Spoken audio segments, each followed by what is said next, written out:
Good evening. Good evening, everybody.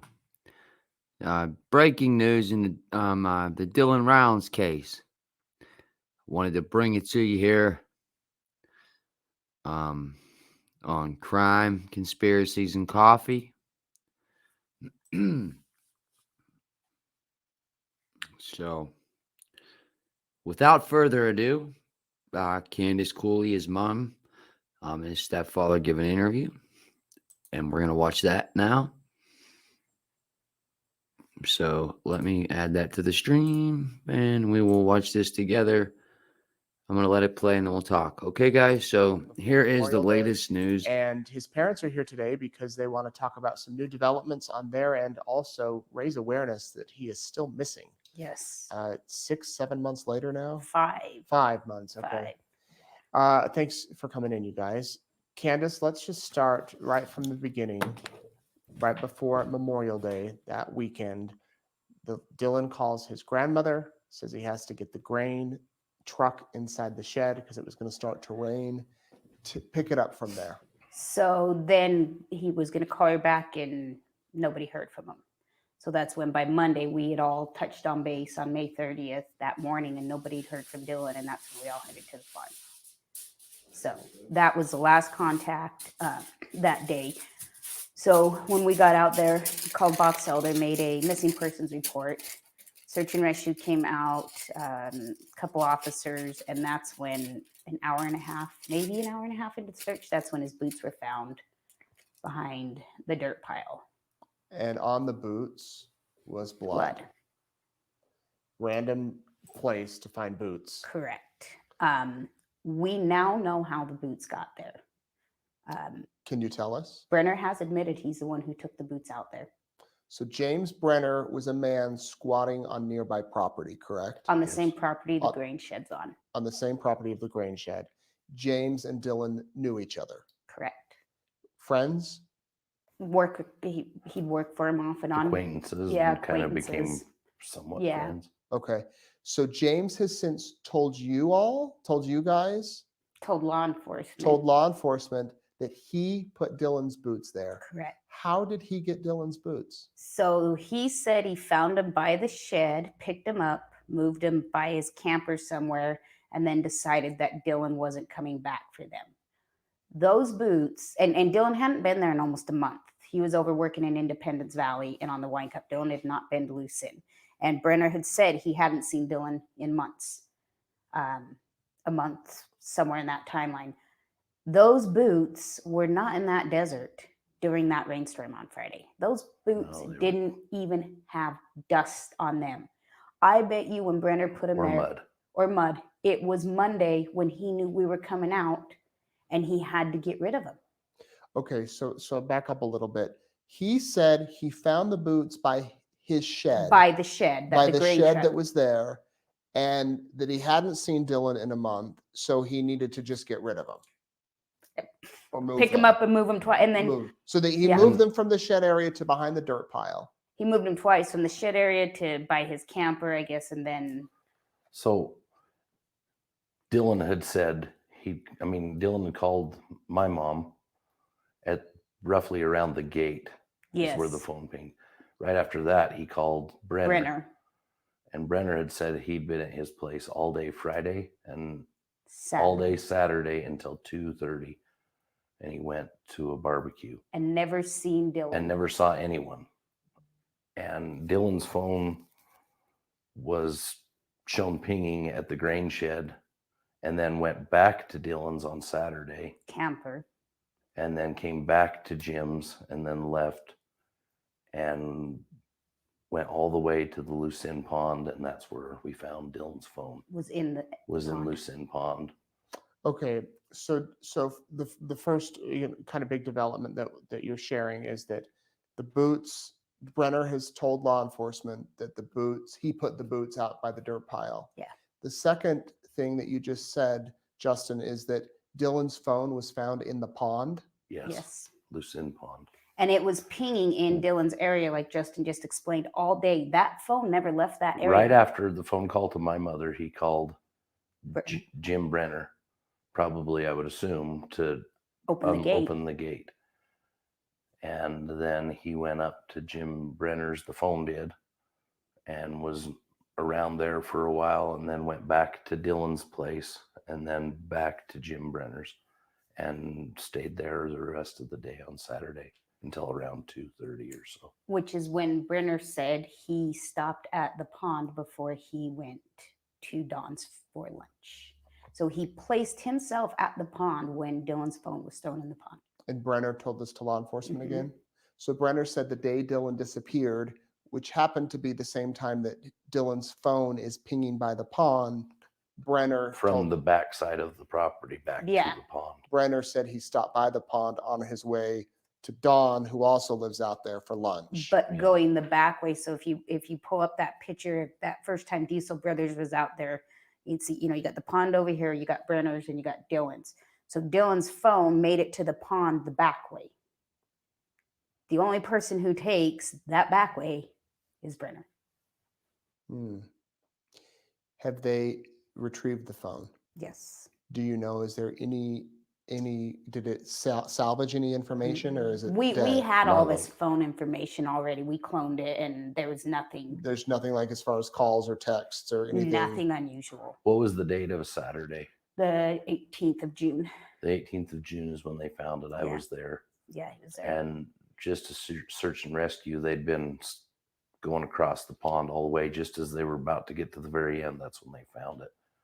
And you're saying the phone pinged at Brenner's trailer, at his property? Yes. But he said that he hadn't seen Dylan. Correct. Yes. And- And that he'd been there all And day. that he'd been there all day, but Friday he never and seen Saturday. Dylan. But Dylan's phone's And pinging Friday there. night, Dylan's phone was pinging out in where he was Farming. drilling. Yep. It's the Triticale. Which he had been there. Dylan, Mhm. had Yes. been there. Yes. But as far as everything after that phone call to grandma, while there may have been movement on the phone, you don't know if that was actually him. No, holding the we phone. know it wasn't Dylan.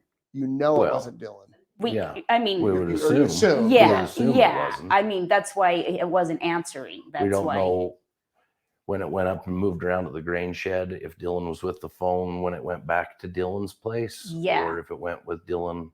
We don't know any of that. The one thing is all the evidence is at where Brenner was squatting with that shed.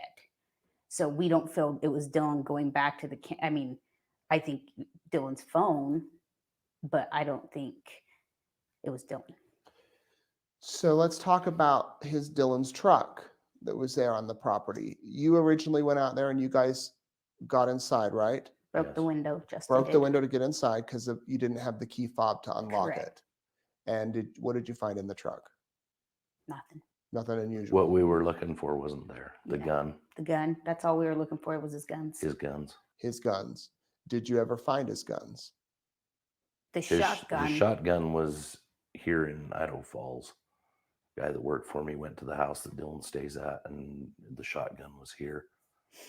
But the pistol we did not find until it came back. until it came back a couple days later. What do you mean until it came back? So when we went to Dylan's farm, we were specifically looking for his guns. That was his guns and Dylan. Two things. That was it.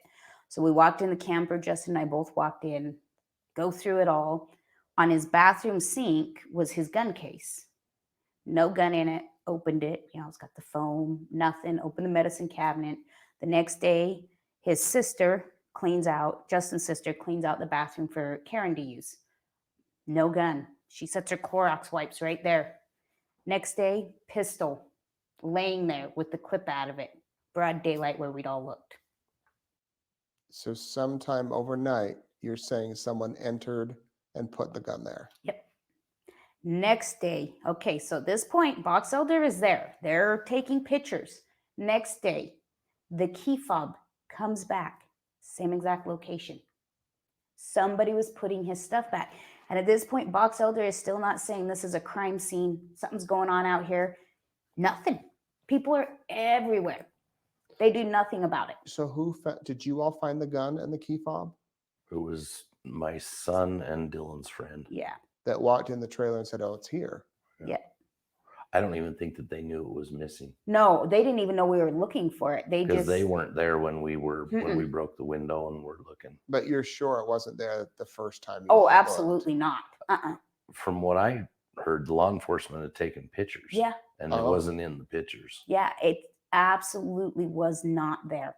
Neither one of them. And so when Dylan's grandparents brought the extra key fob, I set it in the exact same location.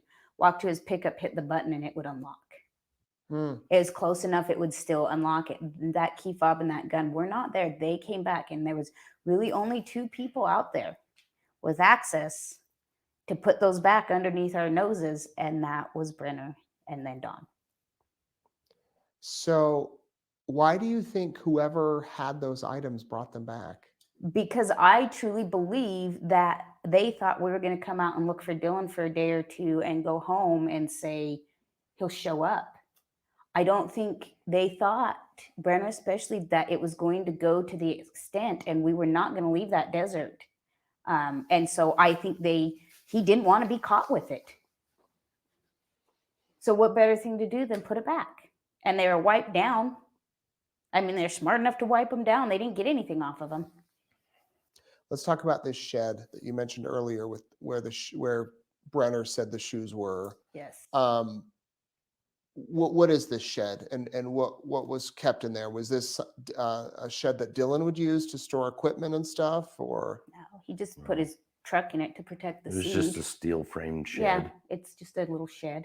30 by 40 or something like that, just big Okay. enough to back a truck into, and it was there. I don't know that Dylan had ever used it before. I don't think so. Not really. Has it been searched by law enforcement? Yes. Yeah. Do you know, was anything unusual found in So there? there was some evidence that the FBI found that we've, like I said, we're not going to release. But the problem with the shed is on June 2nd, Brenner pulled the green truck out on his own and cleaned it. Was cleaning the shed with Cleaning the law the enforcement shed. there, Watching with us him. there. Said they can't do anything. I seen him take out 4. I seen him take out 4 garbage bags and put them in the back of his pickup. Now you'll see when the Diesel Brothers interviews released, we did the interview from inside the shed.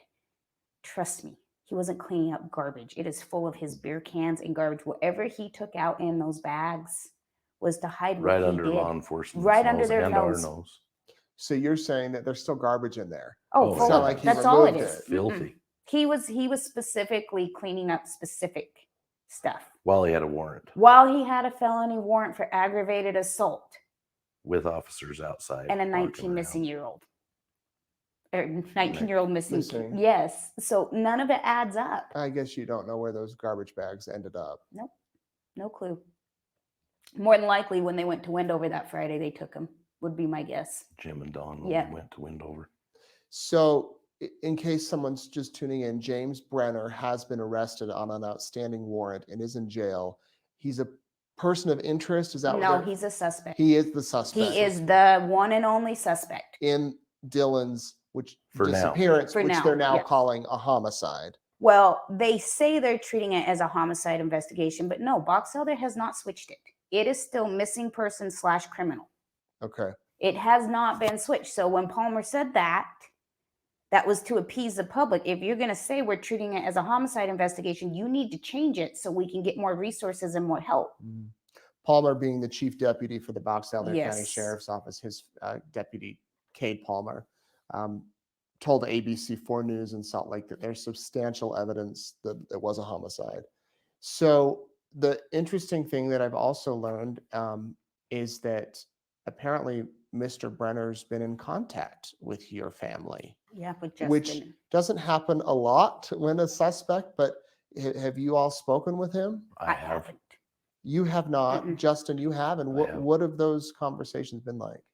Oh, he's been hinting toward Chase. He won't say his name because it's a conflict of interest or something. Chase Venstra Venstra. is another person who's still in jail, but not in connection with this case again, who also lived out there. Yeah. No, he did not live out Oh, Or he was visiting. He'd just go back and forth. He'd go back and forth. So he Yeah. wasn't living out there permanently, but Dylan knew him, No. kind of. No? No. just ran into him. Just ran into knew him. him. Knew of him.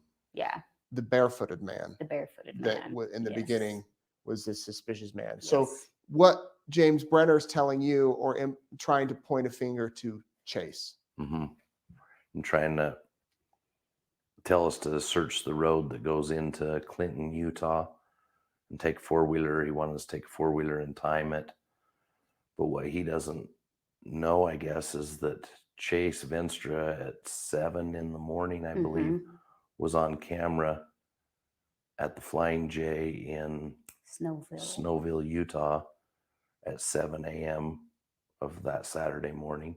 The day Dylan disappeared. The day Dylan disappeared. The day Dylan was that morning when he'd called my mom at what time? 6:51. 6:51. So Chase was in Snowville at 7:30 or something. And how far away is Snowville? It's an hour and a half drive from there. And then he was seen later in the day. In Clinton, I think in Clinton, Utah, in a KFC on camera. On camera. Interesting. And they pulled his phone records. So Jim was just leaning me towards him. He wanted to talk to me and Dawn and talk about a place that Dylan had hid some stuff on Dylan's property, which I have no idea where that would be. It's a flat piece of ground. Yeah. I couldn't imagine where. And when we were out there with the Diesel Brothers, I drove all around again. Yeah. Because we second guess ourselves. I did all the time. Yeah, constantly going through the same things. We checked the grain truck. I don't know how many times at the very beginning. I still wondered if I checked it enough. But so he was leaning towards Chase, and I wasn't sure whether what I was supposed to tell him, or if I should try to act like I was on his side, or if I was supposed to call him out. Well, he kept calling, and he talked to my mom, and my mom called him out on some of those things. And Brenner called Brenner out on some of the things that I just said. And he said, well, I can't talk to you anymore. You're going to have to talk to my lawyer. So my mom called him out. Yeah. And I didn't know when I talked to him. This was a week later when she called him out. I didn't know really how I was supposed to talk with him. You know what I mean? So yeah, I would imagine there's some sort of. I wondered if I needed to kind of play like, Chase was the guy, and see if he'd talk and about some more stuff, but. Because you want information out of him. Right. You don't want to jump I wanted down to keep talking to him more often. Well, and see, Brenner, contrary to what people have said, he has had no outgoing communication. This is Justin and Larry and Karen are the first. So he has had no clue what's been developing. So he's been in there stewing, trying to figure out why he's the suspect. I mean, he does know that. He's got an attorney, but, as far as watching the news and knowing everything that we're pushing for, he's not had a clue. And so I think when Karen finally called him out, like, it was a slap. Like, no, we know, we got the evidence. We know you did something to Dylan. Larry and Karen are your parents. Yes. Okay. So that's interesting. Do you hope to talk to him again? Yeah, I don't want to talk to him. I don't like talking to him even one bit, but I would like to talk to him and see what he has to say a little more. In hopes of getting some information. Something comes out. Yeah. So you've told us about the boots, which were moved, that he admitted to moving, the phone that was found in the pond, the gun and the key fob that were found inside of his trailer. As you're learning all this, I'm sure you're saying the evidence is mounting and pointing to this person. Yes. And is that just becoming frustrated because we still don't know where Dylan is? It is overwhelming for us to have to, and like Jess said, we will have the same conversation 15 times and still not remember what each other said and have to have it again, because it is so overwhelming that, they shut us out. They had all of this evidence besides the phone in the first 3 days, and they did nothing. They letting that grain shed get cleaned out, I believe, would have gave us all our answers. I believe whatever was in there would have gave us, he'd have been arrested and we'd have got answers. So it is so frustrating because we go back on it and we think back of all the wrongdoings by Box Elder and the total disregard for their own authority. I mean, they wouldn't even arrest the man that they had a warrant for.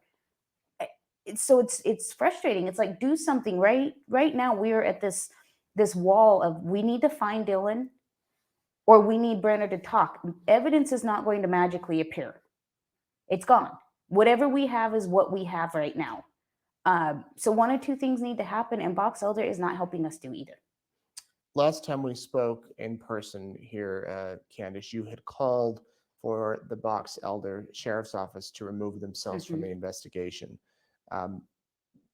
Chief Deputy Palmer responded to that request to ABC4. He said, removing us from the case just doesn't make sense. We were here from the beginning. We've involved other agencies like the FBI, even the one she's named to take the lead on the case.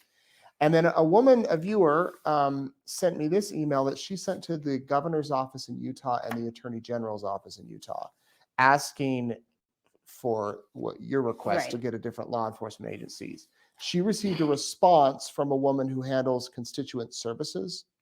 And basically what the governor's office said is that at the request of the Box Elder County Sheriff, our State Bureau of Investigations was assigned our most senior homicide investigator to conduct an independent review of this case separate from the full-time agent working for the FBI task force. This independent review has established credibility in the Box Elder County Sheriff's Office investigation, even with substantial and pertinent evidence. So it sounds like they had someone investigate to make sure Box Elder was doing what they need to do. So what's your response? How do you do an investigation when it's one-sided?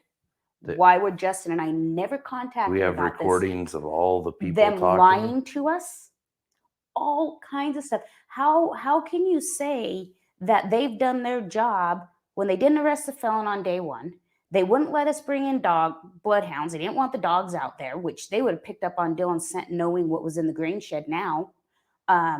When the keyfob was found, when the gun was found, when the boots were found, they literally laughed at us and mocked us in that desert. They were ignorant. They were arrogant. They lied, and we got proof of it. So how do you have an investigation when Box Elder says, oh, this is the evidence that we have, and this is how we found it? Because it's lies on how it was found, because it wasn't Box Elder, it was us.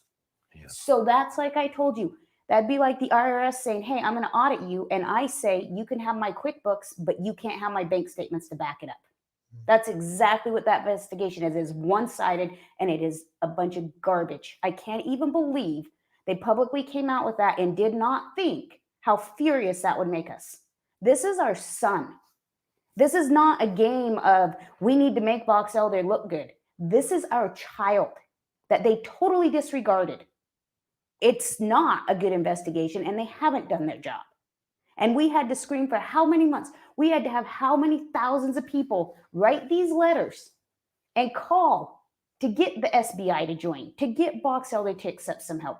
The drone footage that we're doing now, that Diesel Brothers came out and did for us, I have on July 7th, Box Elder County on text rejecting that drone, basically saying it's of no use. No drone footage is going to help find Dylan. We want nothing to do with it.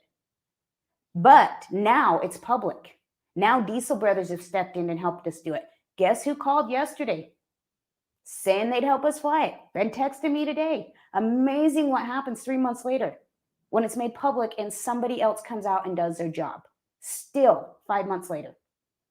That is not a good investigation, period. Anything you want to add to that, Justin? I think she got it all right there. So how do you, I mean, is there a working relationship? No. So, I mean, do you have any sort of contact with law enforcement? No, when we had the drone, is he the lead detective more? Yeah. He wouldn't come over and say nothing. He came out. Nothing. He came out. He came out while you were flying. Kicked dirt and walked around. Wouldn't come within 150 yards of either Justin or myself. But you are confident with the FBI? Yeah. And we need people to realize, because I keep rehearing in the interviews, people say, the family wants the FBI or the SBI to take over. The FBI cannot take over, and we've never asked for that. And Justin and I are fully aware that the FBI can't take over. This is not a federal case. The FBI is assisting, and they've been amazing. The SBI, they say, is assisting, but other than the independent review, we have no clue because nothing is happening. They're not out there looking for Dylan, and they're not questioning the suspect. What are they doing? What is their ongoing investigation? What are we waiting for? A year when we're sitting on the same exact evidence and the same exact suspect? Something's got to happen. It's not going to magically materialize out of the sky. So I don't know what the SBI's done. Do you think they might be questioning Brenner, but just not telling you? He's lawyered up. They can't. They haven't even, Yeah. And we understand that even if they charge him, he's still lawyered up. She's going to say what he can or can't say. We totally get that. But with him reaching out in the family, knowing how he reacted the few times the FBI agent did get to talk to him, I truly believe the man will crack and tell us. You do? I truly believe he will crack. But Box Elder has to make that happen. If they're going to, for whatever reason, want to hang on to this case for prosecution, whether it's to save face or whatever they're thinking, which we have no confidence in them prosecuting, they haven't even worked the case. They need to be working towards finding Dylan, working towards getting him to talk. None of that's happening. You mentioned the Diesel brothers. So you all went out there and they're going to be releasing video of your search out there on the property. Where do you go from here? I mean, you've released some information today. I know you all have been really persistent to keep it in that spotlight because Dylan's still missing. Right. Which is, as you've said, the most important thing to you. Yes. So what happens from here? We keep going forward. We have the drone. We keep doing the drone searches. Yep. And We got the wash pinpointed that we have questioned, that Brenner has said multiple times to multiple people, if you're going to get rid of a body, you put it in the wash. So we're going to get that done. Explain what that is for those not familiar with the area. So a couple, I think 7 years ago, I don't know the exact timeline. So there's washes everywhere out there. So in the desert, when it rains and it all pools into, basically just think of it as a mini canal. But some years back, the dam broke, some dam up top, and the wash, the way the water came down, the wash, you can land a helicopter in it. It's huge, wide, deep. That's where we've seen the pickup tracks that we've really questioned. We got a guy in Louisiana who's going to help match up Dylan's tire serial numbers to the videos and the pictures I have of the wash. And see, that's never been done either. And we've screamed and screamed and screamed about it. Like, we've got these videos, I took good pictures, and we got Dylan's tire still. Like, somebody help us. Was this his pickup? And if it was, that means that's probably what Brenner used, and that's where Dylan's at. But we haven't been able to get that done. And you were saying just a second ago, Brenner has said if you're going to get rid of a body, put him in the wash. Yep. And it's not just Brenner, multiple locals out there. I mean, that's the thing. It's just kind of known, unfortunately, that's what, because it would go, you'd never find it. Well, no, because so that wash dead ends, like it comes to a wall. But so on the top of it, as the soil erodes, so if you put the body here, it sloughs off. And you go to the top and you disturb it, it'll slough off 10 tons of dirt on top of that body. We have been screaming about this wash for the first week. First week we've been screaming. Because we've heard what Brenner has said. If you want to hide a body, and we've seen the wash. Pickup tracks, and Dylan's pickup was pressure washed, except for there was mud in the wheel well. They didn't get the wheel well. That means that pickup had to go somewhere during that rainstorm. When's the last time it rained out there? Like February, I think, March. Oh no, it has had some rains. Before. Oh, before that? Yeah. I don't know. I think it was March or something when Dylan was out there. So where did he get the mud? He wasn't driving through his pivot. So where did that pickup get the mud? Sounds like you have a lot of help outside. Yes. Exterior people that watch the interviews and say, I can help. Yep. And I'm sure that gives you a little bit of comfort. Yeah. Yeah. That's what's kept it going. That is what's kept us out there and getting the help and getting what we need to find Dylan and bring him home. That's been the only thing that's kept us going, is the outside help. Elko County, they've been awesome to work with. They had a team all ready to go and search the wash, and the way you fly over it and you feel like you're in, like, there's no way I thought it was in Utah. I'm like, there's no way. You just are right past Montello, but the way the border runs, we found out yesterday it's in Utah. So we're going to go get that. They can analyze that. Twyla and Jean, they kind of have their roles where Twyla analyzes this side and then she sends it to Jean and says, hey, something doesn't look right here. And then Jean furthers. Amazing. We've had people ask, and you and I talked about it, can we see the images? And we're not going to release any of the images because people want to overanalyze, and they're going to say, oh, well, that is a hole. And we can say, no, this is what it. So we're just going to keep those to ourselves because we don't want to start a whole crusade of no, Dylan's really in this one. And, you know, just keep it to ourselves right now. I want to eventually, when we bring Dylan home, show people the technology, help EquiSearch get more of these drones, because that's all we have right now. Like that's all we have right now. And without those guys, we wouldn't have it. We wouldn't have even known about it. No. We wouldn't have even known this technology was out there. And they've got new stuff coming out that can do infrared. It does all the lenses at once. I mean, it's unreal. That's wild how far technology has come, and hopefully it can get you guys some answers along with potential, words from the suspect. Yeah, we need something. All right. Well, there you go. 1 second.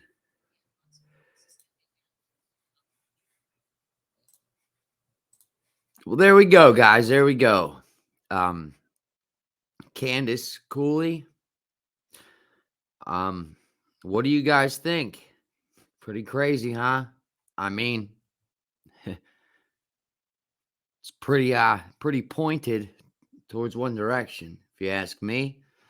But it's definitely breaking news in the Dylan Rounds case. Must-see interview with Dylan's mom. Please like, subscribe, and share. Thank you.